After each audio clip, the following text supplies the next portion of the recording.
오늘 말씀의 제목이 그래서 이렇게 붙잡았습니다.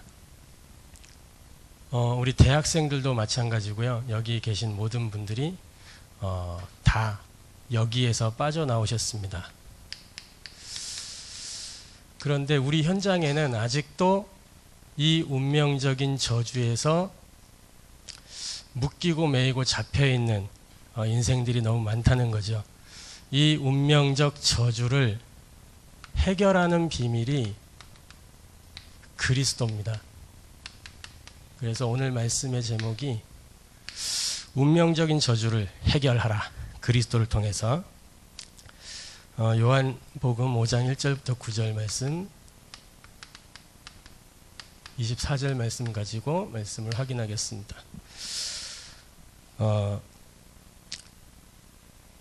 제가 이제 가을이 되면 어제도 이제 전도학교 때 얘기했던 것 같은데 굉장히 사람이 이렇게 뭔가 모르게 쓸쓸해지고 막 외로움이 찾아오고 뭔가 모르게 이 마음이 이상해져요. 결혼하고 나서는 그런 게 좀 덜한데 결혼 전에는 심했거든요. 막 가을 되면 뭐 아무것도 일에 손이 안 잡혀요. 일이 그만큼 우울하고 막 그랬었거든요. 가을 되면 여러분들은 뭐 이렇게 추수 그 다음에 뭐 이렇게 풍성한 뭔가를 생각하실 텐데 저는 가을 되면 우수에 찬 눈빛 이런 거 생각하고 그 다음에 바바리 코트 막 이런 거 생각하고 그랬거든요. 그러다가 제가 그리스도를 만나고 난 뒤에 그게 바뀌었어요. 그리스도를 만나고 난 뒤에는 우울한 게 아니고 이 가을 되면 정말 그 가을에 익은 곡식 거둘 자가 없는데 그 찬송이 생각나면서 제 영적인 상태가 다 바뀌었거든요. 그리스도를 만나고. 그러니까 운명적인 이 저주에서 제가 해방을 받은 거죠. 맨날 우울해 있다가. 근데 한 가지 바뀌지 않는 게 있어요. 제가 10년, 20년 전에 성격 검사를 해봤는데요. 그 성격 검사가 INFP형 철학자 기질이 있다고 나와요. 항상. 근데 10년 뒤에 해도 그 다음에 최근에 또 했거든요. 바뀌었을까요? 안 바뀌었을까요? 안 바뀌었어요. 그거 바꿔보려고 엄청나게 막 다른 사람처럼 살아보기도 하고 그랬는데 절대 안 바뀌더라고. 검사하면 INFP형 철학자. 복음 몰랐으면 아마 철학자 했을 거예요. 우리한테는 정말 안 바뀌는 것들이 있습니다. 우리 영상에서도 봤지만 모든 사람이요 전부 어디에 묶여 있냐면 이 운명에 묶여 있는데요. 이 운명이라는 게 뭐죠? 운명. 우리 운명이 뭐예요?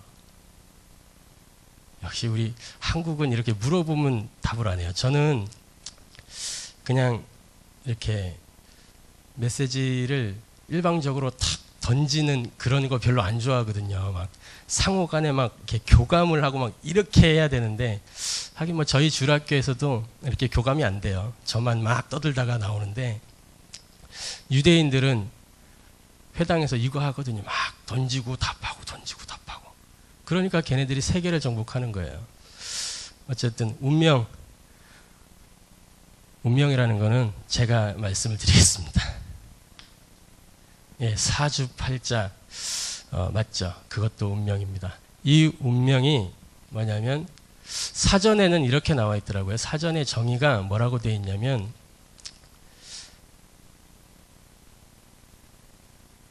인간에게 있어서 그 어떤 것으로도 바꿀 수 없는 정해져 있는 목숨이나 상황, 처지 이런 것들이 운명이라고 되어 있어요. 아무도 바꿀 수가 없는 거예요.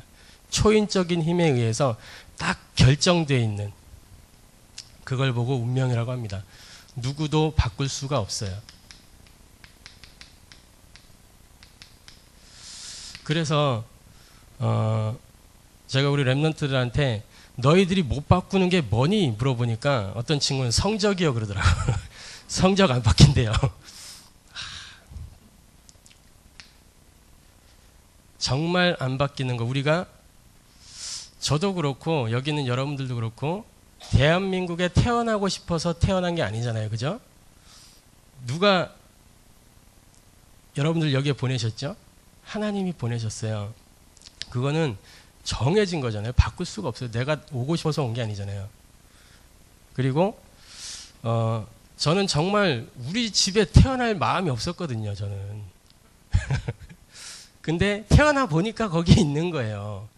엄마 아빠를 바꿀 수가 없잖아요. 전 진짜 바꾸고 싶었거든요. 정말 바꾸고 싶었어요. 우리 특히 아버지. 저한테는 지금이야 뭐 이렇게 아버지라고 부르지만 예전에는 막 그 인간까지도 안 갔어요. 막. 그리고 너무 이제 마음에서부터 싫으니까 딱 그 지금 생각해 보면 유 목사님 메시지에 그 유 목사님 아들 유성종 지금 목사님인데 그분이 늘 이렇게 아버지 방에 계신지 안 계신지 노크해보고 딱 겨우 이렇게 아버지란 말도 잘 못했어요. 그분. 저랑 비슷한 데가 많더라고 보니까. 저는 아버지 소리만 딱 들려도 벌써 심장이 반응을 해요. 막 타닥타닥타닥 뛰면서 반응을 하거든요. 그러니까 너무 바꾸고 싶었는데 바꿀 수가 없는 거잖아요.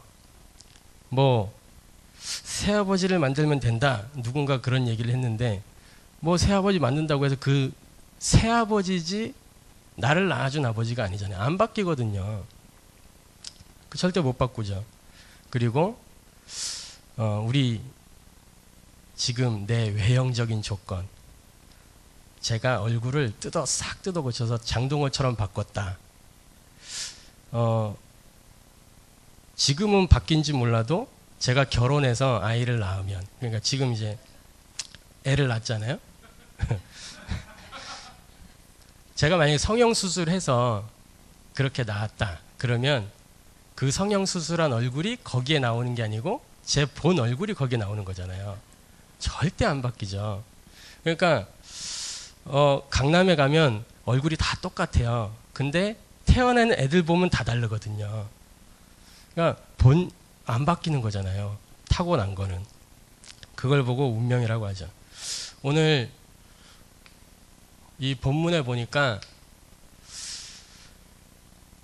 5장 2절에 베데스다라는 못이 있는데 그 3절에 보면 그 안에 많은 병자, 맹인, 다리 저는 사람, 혈기 마른 사람들이 누워서 물에 움직임을 기다렸다 이렇게 말하고 있어요. 이 운명적인 저주에 묶인 인생들이 정말로 많다는 거죠. 이 대학 전도학교에 와 있는 우리 대학 선교사들 여러분 학교 현장을 잘 살펴보시기 바랍니다. 진짜 여러분 친구들 가운데 이 운명적인 저주에 묶여있는 그런 친구들 너무 많아요. 그들을 우리가 도와줘야 되는 거죠. 근데 내가 그 운명적인 저주에서 해방받은 답이 없으면 우린 도와줄 수가 없어요. 그래서 우리가 먼저 답을 얻어야 될 줄로 믿습니다. 38년이나 된 병자가 누워 있었어요. 거기에. 운명이라는 거죠. 한마디로. 그 어떤 방법 다 써봤겠지만 낫지를 않았다는 거잖아요. 이 시대만 해도 지금 예수님이 아직 십자가 지시기 전이기 때문에 이 시대는 신약 성경에 있어도 신약이 아니고 구약 시대입니다. 맞죠? 구약 시대이기 때문에 구약 시대에는 이 많은 병자들이나 이런 사람들은 저주받은 거라고 생각해서 격리돼 있었거든요. 얼마나 이 비참해요, 삶이. 가족들 보고 싶어도 만날 수가 없고 비참하게 살아가잖아요. 그런데 그 베데스다 못에서 베데스다라는 말이 오늘 보니까 히브리어라고 되어 있는데 그 뜻이 뭐냐면 은혜의 집이거든요. 은혜의 집이라는 의미가 있는데 뭔가 거기에서 하나님의 은혜가 임한다는 의미잖아요. 다시 말하면 4절에 보면 이는 천사가 가끔 못에 내려와 물을 움직이게 하는데 움직인 후에 먼저 들어가는 자는 어떤 병에 걸렸든지 낫게 되밀어라, 이렇게 기록되어 있어요. 천사가 가끔 내려와요. 내려와서 물을 요동하게 하는데 거기 들어가면 제일 먼저 들어간 환자는 자기 운명에서 빠져나올 수 있는 거예요. 다시 말하면 거기에 있는 운명에 걸린 인생들이 한 가지 바라는 게 뭐냐면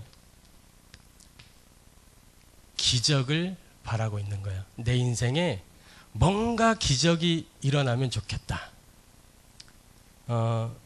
우리 대학생 랩런트들 초등학교 6년, 중고등학교 6년 12년 동안을 막 공부해가지고 대학에 딱 들어왔잖아요.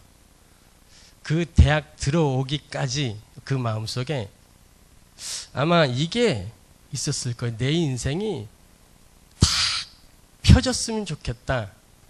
지금까지 12년 동안 고생한 뭔가 거기에 대한 보상을 좀 받으면 좋겠다 하고 참고 누르고 시험 봤겠죠.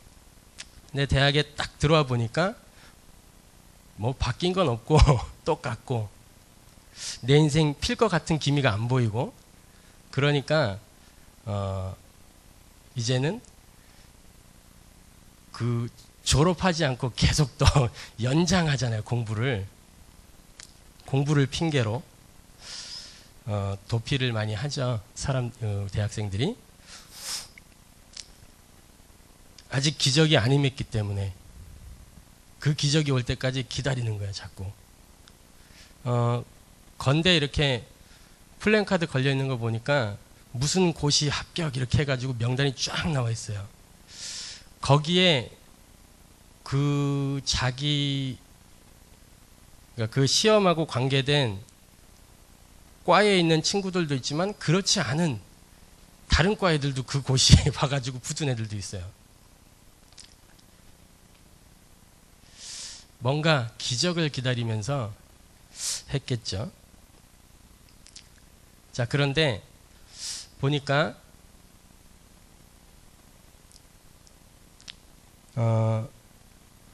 본문에 보면 먼저 들어가는 자는 어떤 병에 걸렸든지 낫게 되밀어라. 먼저 들어가는 거예요. 기적을 바라는데 먼저 들어가야 되는 거예요. 먼저.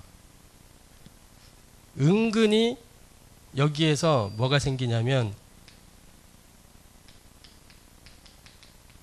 경쟁의식 속에 딱 빠져 있는 거죠. 이것도 기적이 임하는 것도 뭔가 경쟁을 해야 돼. 그러면서 자꾸만 사람들은 세상에서 비교의식에 또 사로잡히게 되죠. 거기에 많은 환자들이 있었을 거란 말이에요. 그런데 먼저 들어가는 사람이 낫기 때문에 분명히 그 사람들이 생각을 했겠죠. 무슨 생각을 했느냐. 쟤보다는 내가 더 심각한데. 쟤보다는 내가 더 심각하니까 내가 먼저 들어가야 돼. 이러면서 막 속으로 생각을 했을 거란 말이에요. 그런 비교의식, 경쟁의식. 이게 우리 세상의 삶의 구조거든요. 모든 사람들이 다 이렇게 살아가요. 경쟁의식, 비교의식. 그러면서 여기에서 도태되면 이제 어떻게 되느냐. 굉장히 우울감에 사로잡히게 되고 우울을 넘어서 좌절감에 사로잡히게 되고 그러면서 정말 제가 그랬거든요. 진짜 하는 것마다 되는 게 없으니까 우울함을 넘어서 이제는 좌절을 넘어서 뭐가 찾아 들어오냐면 이런 게 들어오는 거예요. 죄책감. 내가 왜 이러지 하면서 막 죄책감이 들어오고, 또 그게 좀 지나가니까 뭐가 찾아오냐면 진짜 내가 너무 무능하구나. 그러면서 아까 영상 봤잖아요. TV 보고 이렇게 딱 앉아있는, 근데 머리 백발 될 때도 그 자리에서 이렇게 딱 앉아있잖아요. 인생이 굉장히 무기력해지죠.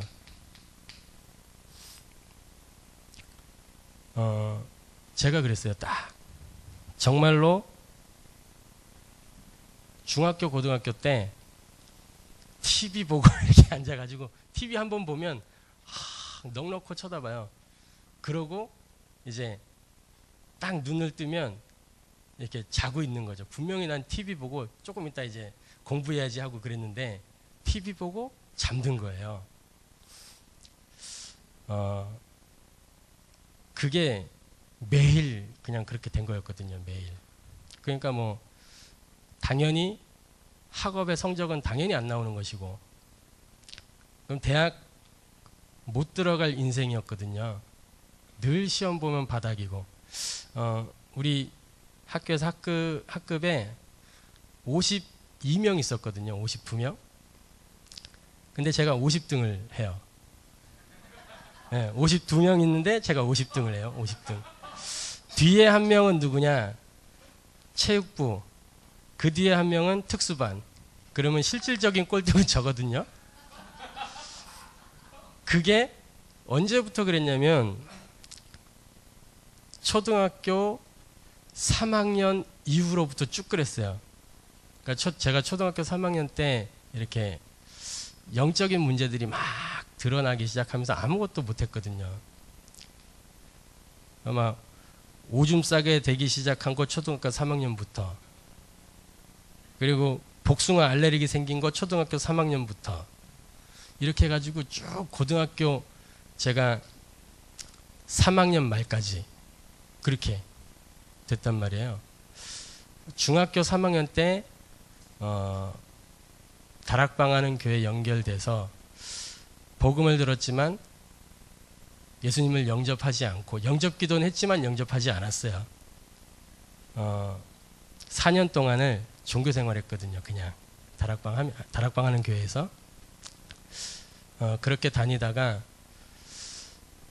수련회를 이렇게 한번 가게 됐는데, 그 수련회에서 이제 말씀이 들리기 시작하면서 그때 이제 영접을 하게 된 거죠. 제가 제 개인적으로 말씀이 들려오면서 제 인격 속에 그리스도가 들어오고, 그때부터 대학 가야 될 이유도 모르던 제가 대학 복음화라는 언약을 붙잡고, 고3인데 대학 갈 수가 없었어요. 근데 하나님이 법을 바꿔서 그때 당시에 직업훈련원이 있었는데 그게 기능대학이라는 것으로 전국에 23개가 동시에 생겼어요. 제가 수능을 보고 딱 밀어넣으면 넣는 데마다 이제 붙는 거예요. 거기는 미달이었기 때문에. 그 남들은 떨어질까봐 고민해야 되는데 저는 가까운데, 어디 가까운 데를 갈까? 그래서 가까운 데를 가고 그렇게 했죠. 저하고 맞는 데를 이제 가고. 그래서 이제 대학을 들어갔단 말이에요. 대학 들어간 이유는 대학 복음화. 그게 제 언약이었기 때문에 학교 가서 공부 안 하고 이제 전도하고 그랬어요. 그 대학 안에 정말 그 안에서 미친 짓을 많이 했어요. 원래 사람이 되게 소심해가지고 인간관계도 잘 못해요. 못하는데 그때는 막 만나는 애들마다 툭툭툭 건드리고 예수 믿어야 된다, 이 말하고, 그렇게 해서 복음 전하고 하면서 그때 이제 대학 전도학교의 메시지가 뭐였냐면 모든 사람이 다 듣게 하라, 이 메시지가 떨어졌단 말이에요. 그때부터 고민을 했어요. 어떻게 모든 사람이 다 듣게 하지? 그때 이제 무슨 생각이 들었냐면, 그래, 이 축제를 활용해야 된다. 축제 때 뭔가를 생각해 보자 해가지고 무슨 그 용기가 났는지, 그 학교 딱 임원 이런 거 이제 뽑잖아요. 막 홍보부 막 이런데 가가지고 임원하겠다고 해가지고 거기서 이제 홍보부 활동도 하고 또 동아리도 만들고 이렇게 해가지고 이제 축제 때 동아리 회장의 권한, 그 다음에 홍보부 임원의 권한으로 글을 딱 이제 축제하면 책자 발간하잖아요. 거기에다가 이렇게 구원의 길 메시지를 싣고 이제 나간 거죠. 그렇게 해서 그 학교에 영향을 꽤 많이 줬었어요. 저는 나중에 알았는데 그거 보고 이렇게 스스로 영접해가지고 교회 간 그 친구들도 있고 또 교수님들 중에도 꽤 되는 것 같더라고요. 나중에 알고 보니까 지금까지도 이렇게 그 청주의 모 교회에 이렇게 연결돼서 다락방을 하고 계시는 분도 있고, 청주에서 같이 이렇게 했던 분이 저를 만나면 항상 얘기를 해요. 그때 미친 짓이 효과가 있었다. 그러니까 무기력으로 이렇게 늘 살던 인생이 그리스도 만나가지고 답을 얻으니까 운명이 바뀌어서 이 무기력을 넘어서는, 지금도 저는 굉장히 무기력하거든요. 근데 말씀 앞에만 서면, 말씀이 떨어지면 이 무기력이 그냥 초월되는 거예요. 거기다가 늘 하는 것마다 되는 게 없는 무응답. 제가 이 충주 지역에 딱 왔을 때 느꼈던 거라 그랬잖아요. 무능, 무기력, 무응답처럼 보였다고. 근데 굉장히 저력 있는 곳이었다고.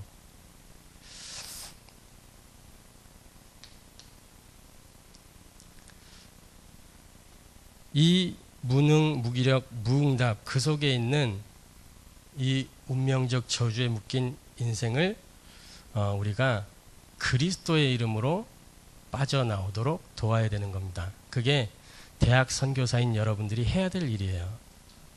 지금 대학의 랩런트들이 다 이 운명 속에 묶여 있거든요. 학업이라는 걸로 그 운명에서 빠져나오려고 하는 거지 절대 못 빠져나오거든요. 도와줘야 돼요. 어떻게 이 운명 속에서 빠져나올 수 있냐? 유일한 열쇠가 영상에서도 보셨지만 100만 가지 문제 앞에도 답은 하나입니다. 그리스도. 다른 답이 없어요. 오늘 요한복음 5장 24절 말씀에 심판에 이르지 아니하라니, 완전히 심판받아야 될 운명이 심판에 이르지 않는 운명이 개혁된 거예요. 사망에서 생명으로 옮겼느니라. 모든 인생은 12가지 문제 속에서 살다가 죽어 지옥 가야 되는 운명인데, 그리스도 만남으로 인해서 지옥에서 천국으로, 세상 말로 팔자가 핀 거죠. 이런 운명 개혁이 어디 있겠어요? 12가지 문제 속에 처절하게 고통당하다가 죽어야 되는데 거기에서 빠져나오고 뿐만 아니라 그 속에 있는 사람을 건져낼 수 있는 그 능력을 우리가 부여받은 겁니다.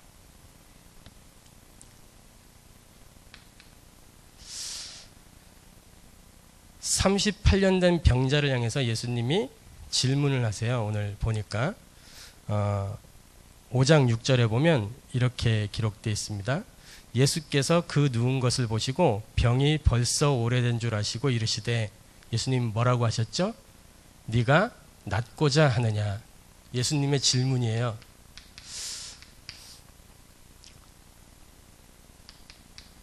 네가 낫고자 하느냐?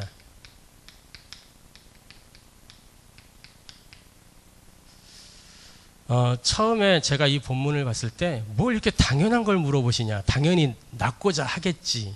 근데 말씀을 묵상하면 묵상할수록 이 질문이 보통 질문이 아닌 거예요.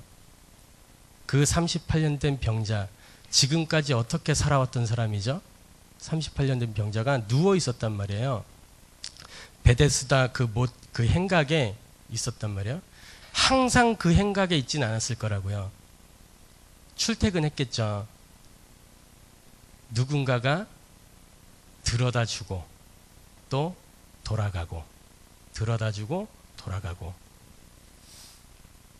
이 사람이 자기 운명에 매여서 뭔가에 의존해야만 되는 의존적인 인생이었어요. 운명에 묶여서 의존하는 인생이었어요. 다른 사람 도움받아야 되고 그런 인생이었는데, 그 인생을 향해서 네가 낫고자 하느냐, 그렇게 물으신 거예요. 네가 살던 그 패턴에서 빠져나올 준비가 됐니? 그 물음이란 말이에요. 우리는 뭔가 로또를 그 토요일만 되면, 전 몰랐는데 금요일 되면요, 그 로또 파는 집에 막 문전성시를 이루잖아요. 1등 배출한 가게 가면 줄을 막 서 있더라고. 처음엔 그게 뭔가 했었어요.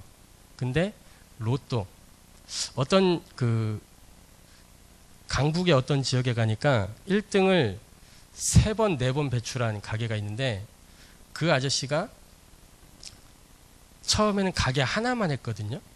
조그만 거 하나. 근데 나중에는 그 건물을 통째로 사가지고 로또방 만들고, 그 옆에 또 하나 사가지고 로또방 만들고, 그 말은 이 로또에 뭔가 자기 인생을 거는 사람들이 그만큼 많다는 거죠. 의존하는 인생. 뭔가 기적이 일어나길 바라면서 아무 도전도 하지 않고 거기에 기대는 인생. 그게 우리 인생입니다. 이 의존적인 인생을 향해서 예수님이 질문하신 거예요. 다시 말하면 인생의 근본을 바꾸는 그런 질문이었어요. 그래서 이 의존적인 인생에서 이제는 네가 그 운명적인 운명의 틀, 그 운명의 틀을 박살내고 개혁적인 인생으로 돌아설 준비가 됐느냐, 그 질문인 거예요.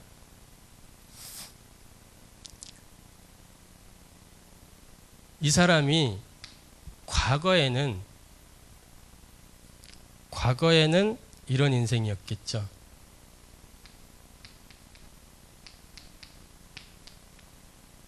오병이어만 바라는 인생. 우리가 신앙생활을 할 때 이런 거 기대는 경우가 되게 많거든요. 오병이어. 뭔가 내 인생에 오병이어가 일어나기를. 그런데 이 사람이 이제 이 질문 이후에 인생이 어떻게 바뀌느냐. 마태복음 4장 19절, 사람을 낚는 어부로 바뀌게 되는 겁니다. 뭔가 다른 거 기대다가 이제는 새로운 도전을 할 수 있는 인생이 되는 거예요. 어부, 사람을 낚는 어부. 실제 어부를 보세요. 그냥 우리가 한 사람에게 물고기를 이제 계속 잡아다 준다. 그 사람은 그 잡아준 물고기 그것만 이제 탁 받고 그것만 기대고 살겠죠. 근데 이 사람이 물고기 잡아주는 거 거기서 벗어나서 어부가 되면 그 모든 바다의 풍부를 다 차지할 수 있는 거잖아요. 어부만 되면. 근데 종교에서는 이렇게 합니다. 물고기를 잡아서 던져주는 거예요. 그것만 하는 거예요. 종교가 하는 일은. 그거 기대도록. 근데 복음은 그게 아니라 네가 어부가 되는 것이다. 그 바다의 풍부를 다 차지할 수 있도록. 그게 복음입니다.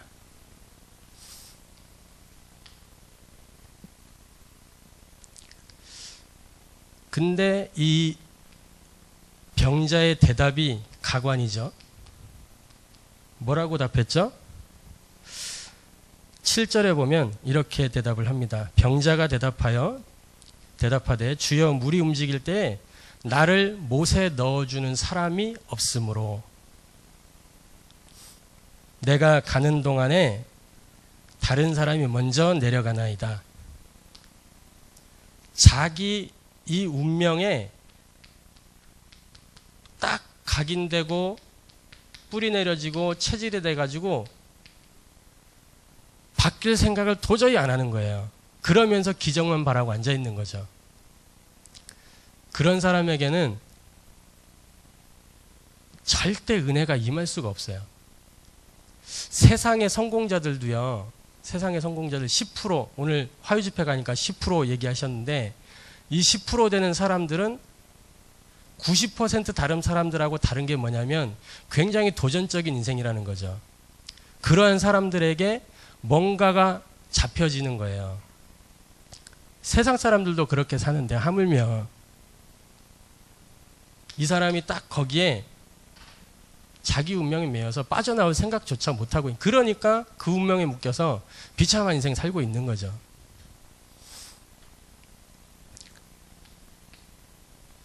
그런데 예수님이 재미난 말씀을 하십니다. 8절에 다른 사람이 먼저 내려가나이다 이렇게 답을 했는데 그 사람에게 예수님이 뭐라고 말씀하시냐? 같이 한번 8절 읽어보겠습니다.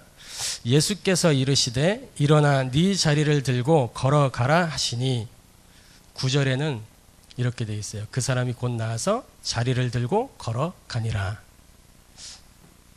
굉장히 재밌죠. 자기 절대 안 된다고 했는데 예수님이 말씀 딱 하는데 곧 나와서 걸어갔대요. 이 운명적인 저주를 해결한 열쇠는 다른 게 아니고 그리스도의 말씀만으로 가능한 줄로 믿습니다. 그리스도의 말씀이 뭐죠? 다른 거 아니고 오직 복음입니다. 복음의 말씀 아니면 운명적 저주에서 해결할 수가 없어요. 종교적인 메시지를 가지고는 이 운명적 저주를 풀어낼 수가 없는 겁니다. 마태복음 12장 43절 45절 그게 종교의 고통이잖아요. 한 귀신이 있다가 청소되고 소재되고 하니까 7귀신 들어오고 군대가 들어오고 이게 종교거든요. 종교의 메시지를 가지고는 운명에서 해방되는 게 아니라 더 운명이 꼬여버리는 거예요.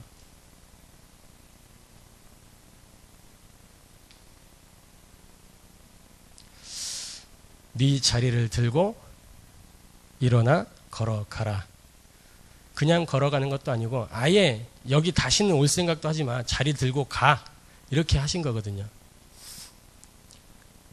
인생이 완전히 개혁이 된 겁니다. 자, 그래서 그리스도를 만난 이후에는 그 인생이 새로운 인생이 된 거예요. 고린도후서 5장 17절에 전혀 새로운 피조물이 된 겁니다. 새로운 인생이 된 거예요.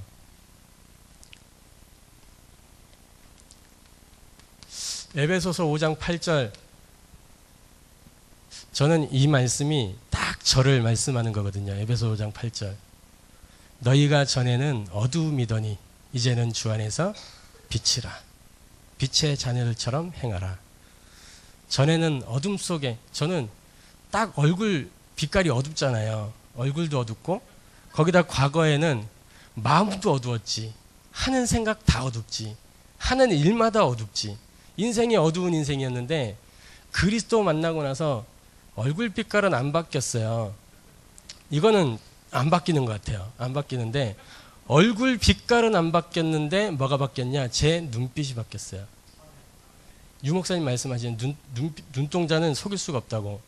근데 속이는 게 아니라 완전히 바꾸는 방법이 있어요. 그게 뭐냐면 복음입니다. 제 눈빛은 완전히 바뀌었어요. 지금도 제가 간혹 가다가 눈빛이 달라질 때가 있어요. 그건 언제냐? 말씀 놓치고 뭔가 이렇게 다른 거에 분주할 때 그때는 눈빛이 다시 맹해지는데 말씀 안에 있고 제가 은혜 속에 있으면 눈에 막 이렇게 레이저는 안 나가도 과거와 다른 눈빛이거든요. 전혀 새로운 인생이 된 겁니다. 우리 인생이 그리스도 때문에. 그러면 이 새로운 인생이 이제는 정말로 매력적인 그리스도인으로서 매력적인 그리스도인이 돼야 돼요. 매력적인 그리스도인. 누가 봐도 진짜 저 사람 뭐가 있구나 이런 매력을 느낄 수 있는 사람이 돼야 되잖아요. 우리가 예수 믿는다고 하는데 내가 빛이라고 하는데 가까이 가기도 싫은 사람이 되면 그 저주잖아요. 그게 매력적인 사람이 돼야 되잖아요. 저도 이 매력을 좀 가지려고 부단히 지금 기도하고 갱신해 가고 있습니다. 매력적인 인생이 되기 위해서 우리가 뭐 해야 되냐면 영적 싸움을 해야 되는데 굉장히 이 실천적인 영적 싸움이 필요합니다.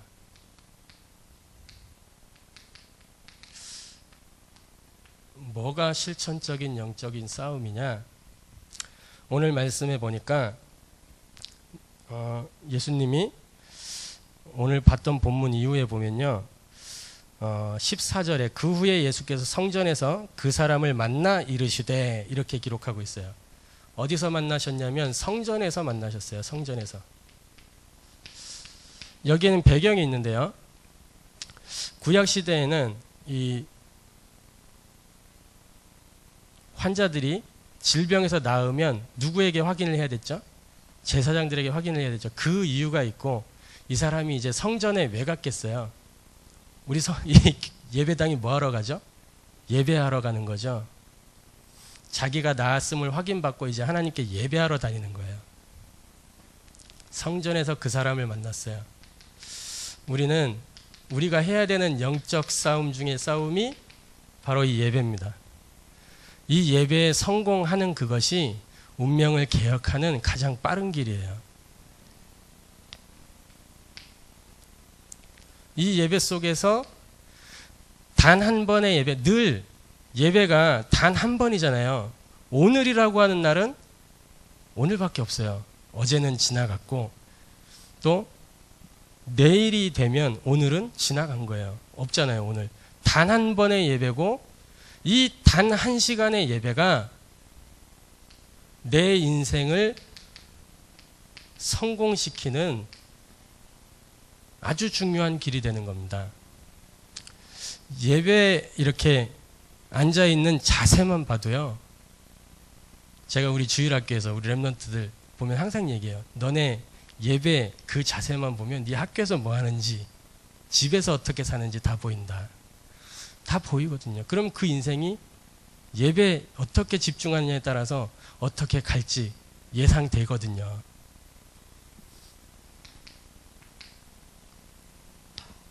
예배에 집중하지 못하는 사람들이 자기 업에 집중하느냐?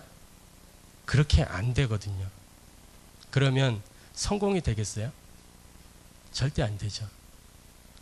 늘 남의 눈치나 봐야 되고 늘 하나님의 자녀가 당당하지 못하고 비굴하게 살아야 되고 세상에 종이 되어서 그렇게 살아가야 되는 거란 말이에요.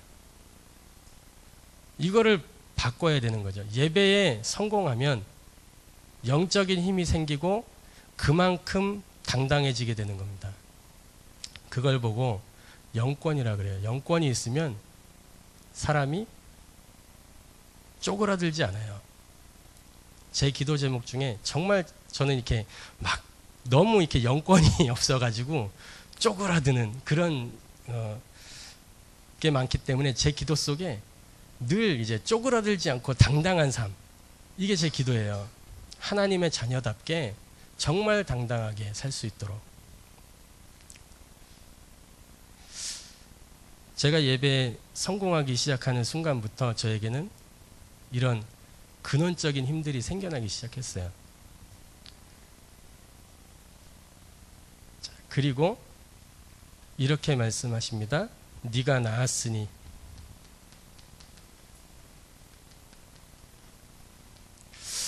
네가 나았으니. 그 말은 네가 고침을 받았다. 이제 네가 누군지 분명히 알아라. 우리 정체성이 뭔지 분명해야 돼요. 내가 누구냐? 하나님 앞에서 나는 죄에서 해방받은 하나님의 자녀다. 나는 마귀의 손에서 해방받은 하나님의 자녀다. 나는 지옥의 배경에서 건진받은 하나님의 자녀다.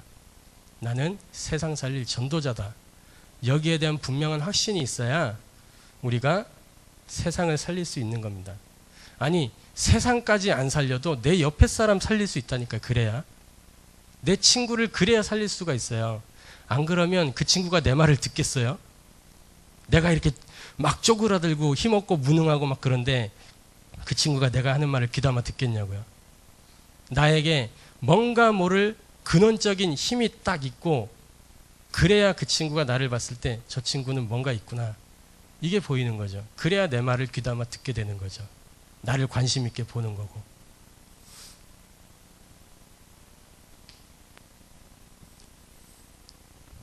그러면서 말씀하십니다. 다시는 죄를 범하지 말라. 이 시대가 구약 시대이기 때문에 예수님이 다시 한번 강조하셨어요. 죄를 범하지 말라. 죄가 뭐죠? 죄. 죄에 대한 정의가 뭡니까? 성경에서는 다른 게 죄가 아니잖아요. 하나님과 단절된 그거, 하나님과 분리된 그거, 그게 죄입니다. 하나님의 말씀에 불순종한 거, 그게 죄입니다. 다른 게 죄가 아니잖아요.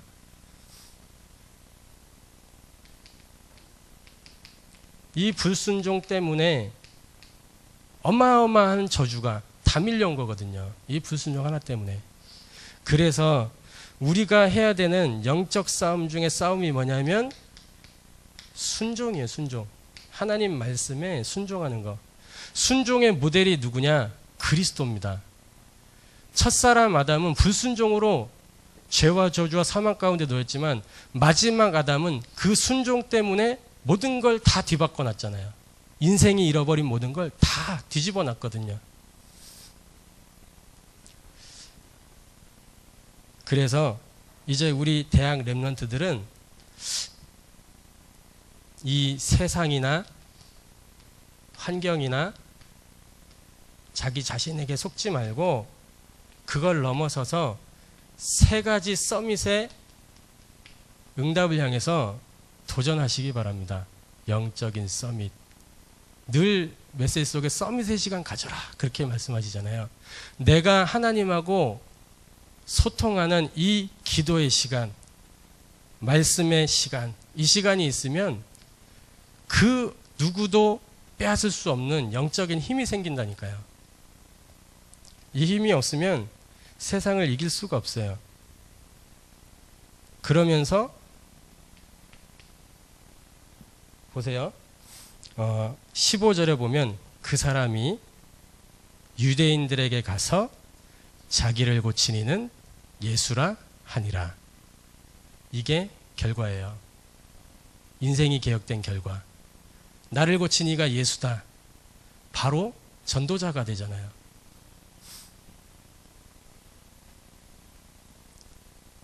우리가 싸워야 되는 영적인 싸움. 내가 증인으로 들어가는 게 영적 싸움입니다. 이것 때문에 우리가 삶 속에서 진짜 삼오늘의 증인이 된다면 이것보다 더 큰 응답은 없겠죠.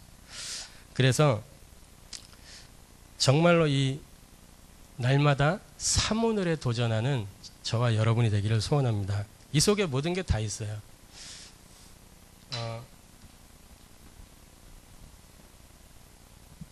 이제 기도 제목을 드리고 마치겠습니다. 계속해서 우리가 말씀 받듯이 도전해야 되는 게 있어요. 우리 개인이 개인 전도를 늘 도전해야 되겠죠. 아까 말씀드렸던 삼오늘을 가지고 이 구원의 길 가지고 이 개인 전도의 응답을 좀 확인하시기 바라고요. 그리고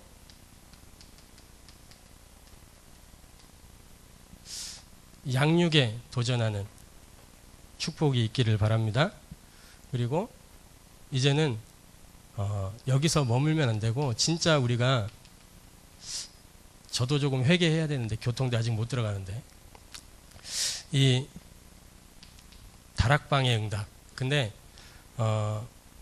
정말 우리가 응답받아야 되는 거는 막 다락방을 이렇게 뚝딱뚝딱 해가지고 만드는 게 아니고 하나님이 하시는 그 다락방의 응답을 봐야 돼요.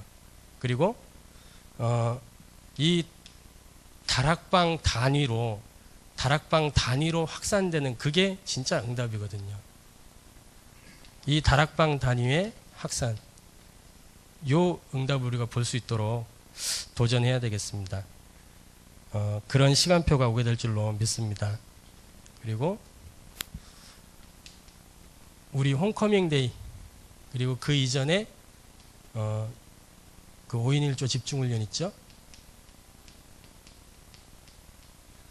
이 두 가지 두고 계속해서 기도하면서 응답을 받아야 되겠습니다. 기도하겠습니다. 하나님 은혜를 감사합니다.